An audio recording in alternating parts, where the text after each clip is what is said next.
Àjálù burúkú òṣèré tíátà míì tún kú lójijì. Ọjọ́ àìkú Sunday ọjọ́ 16 oṣù kẹta ọdún 2024 yìí ni ikú wọlé wẹ́rẹ́ tó mú olóògbé Amechi Munago lọ láàrin àwọn ẹlẹgbẹ́ rẹ̀ lẹ́ni ọdún 61. Adẹ́rìn-pòṣónú ni nígbà ayé rẹ̀. Aláròyé gbọ́ pé ó ti tó bí ọjọ́ mélòó kan sẹ́yìn báyìí tí olóògbé náà ti wà lórí àárẹ̀. Kíndìnrín rẹ̀ ni wọ́n ló daṣẹ́ sílẹ̀ tí wọ́n sì ń wá ọ̀nà láti pààrọ̀ rẹ̀. Ìgbìyànjú láti kówó jọ fún un tí yóò fi lọ sí òkè òkun láti lọ ṣe eléyìí ni wọ́n ń ṣe lọ́wọ́ tí ikú fi dé bá a níbẹ̀ tó sì mú un lọ. Ó ti tó ọjọ́ bíi mélòó kan tí olóògbé náà ti wà lọ́sibítù. Ìdí nìyí tí àwọn olólùfẹ́ rẹ̀ gbogbo kò ṣe fi bẹ́ẹ̀ rí mọ́ lórí tẹlifíṣàn àfi àwọn eré tíátà kọ̀ọ̀kan tó ti ṣe sẹ́yìn kí àìsàn tó ń ṣe é tó gbé e dùbúlẹ̀.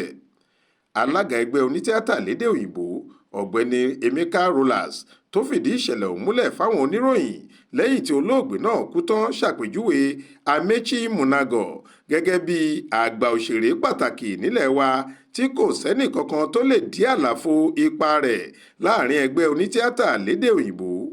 Bákan náà ló bá àwọn ẹbí, ará àti ọ̀rẹ́ olóògbé náà kẹ́dùn ikú ẹni wọn tó jáde láyé.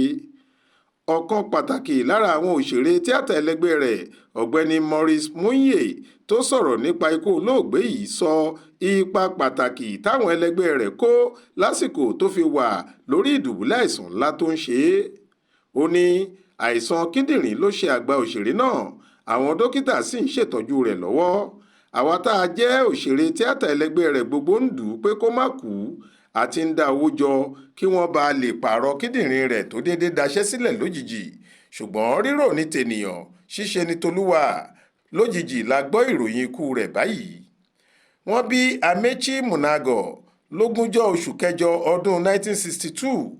Ó kú lọ́jọ́ 24 oṣù kẹta ọdún 2024 lẹ́ni ọdún 62. Ọmọ ìlú Obosi nípínlẹ̀ Anambra ni olóògbé yìí. Lọ́dún 1998 ló darapọ̀ mọ́ ẹgbẹ́ àwọn onítíátà lédè òyìnbó nílẹ̀ wa tí wọ́n sì dárúkọ rẹ̀ mọ́ àwọn ògbóǹtarìgì onítíátà tó yẹ kó gba àwọ́ọ̀dù ẹni tó kúnjú òṣùwọ̀n nínú eré tíátà jùlọ. Lára àwọn eré tó ti kópa pàtàkì nígbà ayé rẹ̀ ni Taboo 1 èyí tí wọ́n ṣe lọ́dún 1989, Akiampọ̀pọ̀, Karishika lọ́dún 1998, Akina Ukwa lọ́dún 2002, Ìgbòdò lọ́dún 1999 àti bẹ́ẹ̀ bẹ́ẹ̀ lọ. Bẹ́ ò bá gbàgbé, òṣèré tíátà ilẹ̀ wa ní Quadri Oyèbámijí tí gbogbo èèyàn mọ̀ sí Sisi Quadri ló kọ́kọ́ kú nínú oṣù kejì ọdún yìí. Kò pẹ́ sígbà náà tí òṣèré tíátà aláwàdà ní John Okafor tí gbogbo èèyàn mọ̀ sí Mr. Ibu náà tún kú lẹ́yìn àìsàn tó ṣe é. Ikú Amechi ni wọ́n tún gbọ́ lójijì lọ́jọ́ àìkú Sunday ọjọ́ 24 oṣù yìí.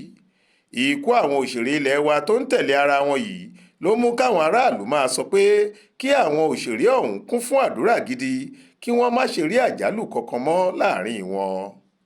Adéwálé Adéoyè ló ṣàkójọ ìròyìn yìí fún iléeṣẹ́ tẹlifíṣàn Aláròyé TV Online. Faith Adébọ́lá ló kà á sétí ìgbọ́ yín.